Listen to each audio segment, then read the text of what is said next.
I'm Beth Jones. First tonight, 4 state troopers were injured last night when they were struck by a car while investigating a domestic disturbance call.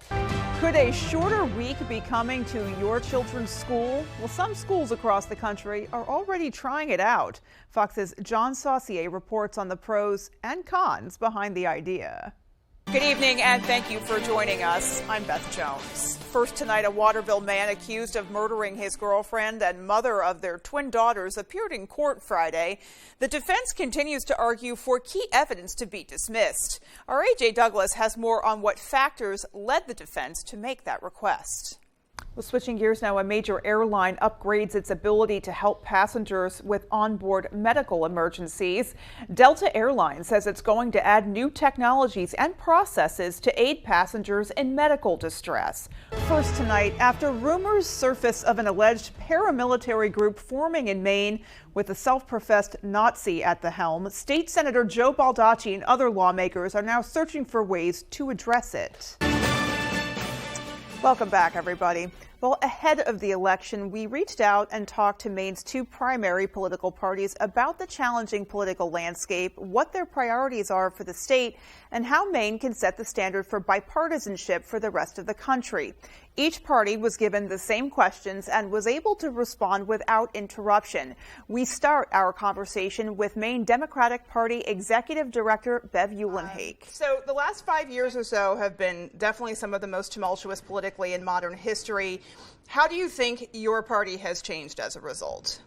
You know, it definitely has. I mean, we've watched. And we also know this year was a little different in the sense that there was redistricting before this particular election. So talk a little bit about the impact of that redistricting and what exactly it meant. That's right. All right, Mark, thank you so much. Hang in there with us, and we'll be coming back to you a little bit later on this evening. In the meantime, stay with us for more results. Maine Decides 2022.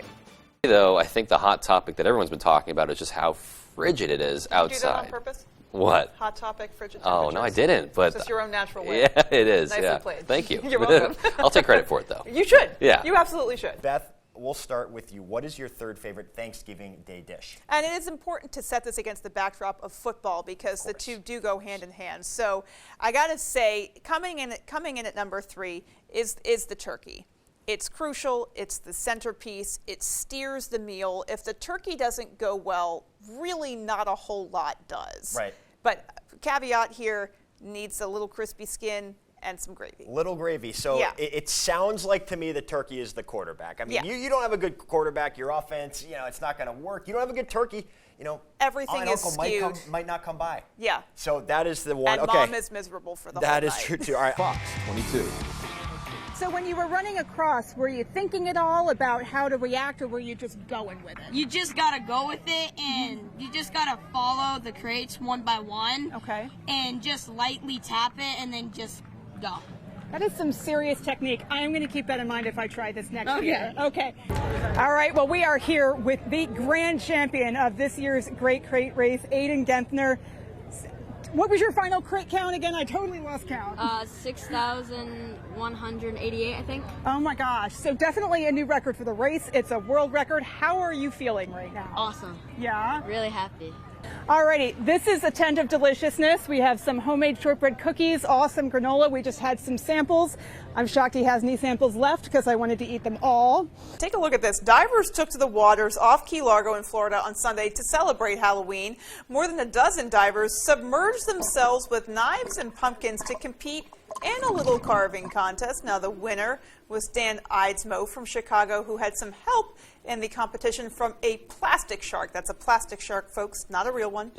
Trip to the south of France sure does sound nice. Yeah. I'm not much of a painter, though. Yeah, right. Well, you could become one, and there you go. I just might be one afterwards. What better way to Alrighty, clear folks, well, that is going to do it for us. From everyone here at Fox 22, take care and have a great rest of your night.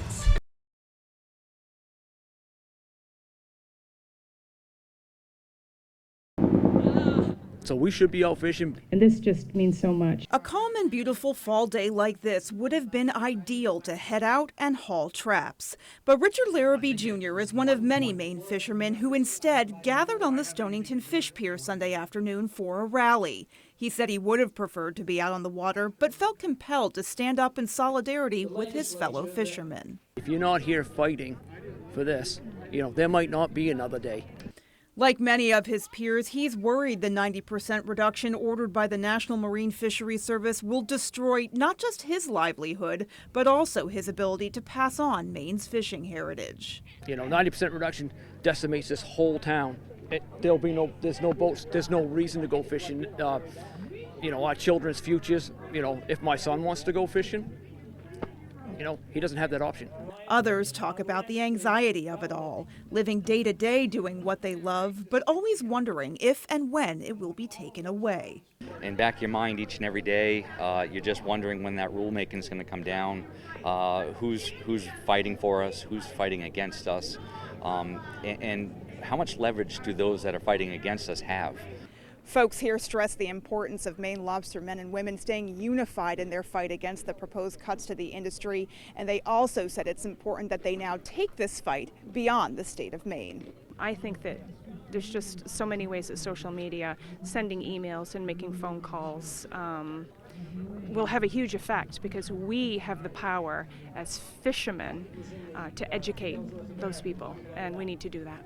In the meantime, those gathered here say they will never give up a heritage built over the past 150 years, and they vowed to keep fighting. You are all fishermen here today. As fishermen, we were not built to break, and we will not quit. In Stonington, Beth Jones, ABC 7 and Fox 22. Overdoses. Some advocates and lawmakers feel the right approach is to decriminalize the personal possession of illicit drugs, eliminate law enforcement from the equation, and focus on treatment. Multiple bills currently in the legislature seek to steer Maine down that path. Officials in the city of Brewer, though, are sounding the alarm. It's pretty scary. Yeah. It's pretty scary stuff. Brewer City Council member Jen Morin is talking about the scene currently unfolding on the other side of the country in Oregon. It's been 2.5 years since the state passed Measure 110, which decriminalized user amounts of hard drugs and sought to redirect tax dollars to pay for recovery services. So Measure 110 has just been a disaster. A slew of Oregon stakeholders recently told Brewer officials via Zoom that the law plunged Portland and other parts of the state into an abyss of homelessness, crime increases, and unchecked addiction. There are tents in my neighborhood on the sidewalks. Homelessness is skyrocketed. Google Portland and the people living under the bridge. I mean, people are tunneling under our infrastructure to create strange housing situations, and it's all drug-fueled. Leaders in Brewer say they're worried those scenes could play out here, too, if certain bills are passed into law. There is a bill in the works to decriminalize the possession of user amounts of hard drugs here in Maine. The language has not yet been finalized. Both LD 1159 and LD 1364 seek to establish safe sites for users to consume drugs procured elsewhere under supervision. Both of those bills also provide immunity from arrest for users and facility staff.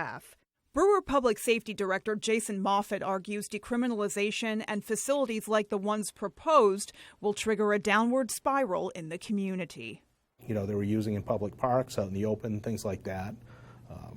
Needles everywhere. We know that violent crime went up, property crimes went up, child endangerment cases went up, overdoses went up, both fatal and non-fatal. So, essentially, it's a bad deal all the way around, and we don't want to see that happen here. At no point do I foresee Brewer authorizing that sort of a facility here. They also argue that drug use will not be confined to the consumption sites and will spill over into surrounding areas, drug dealing and other often related crimes too, creating a public safety nightmare for residents, a public safety nightmare they won't be enabled to police. It ignores what the cost to the rest of us is. It ignores the fact that people might not feel safe in their homes or walking down their streets or enjoying public safety.